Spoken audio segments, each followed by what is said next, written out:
Har qanday farmakologiya gormonal tizim, jigar, yurak-qon tomir tizimi va boshqa a'zolarga ta'sir qiladi. Savodli tiklanish uzoq muddatli sog'liq va barqaror natijaning garovi. Kursdan oldin qanday analizlar topshirish kerak? Kursni boshlashdan oldin organizmning joriy holatini baholash muhim. Majburiy analizlar, umumiy qon tahlili, yallig'lanish darajasi va immunitet holatini baholaydi.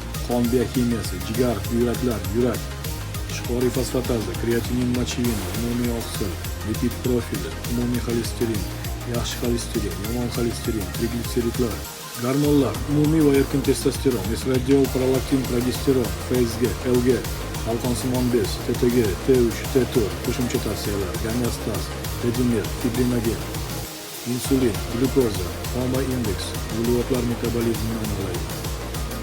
Bundan tashqari kurs vaqtida nazorat tahlillari, kursdan keyingi terapiya, PKT, profil boshidagi havoladan o'tib tanishing.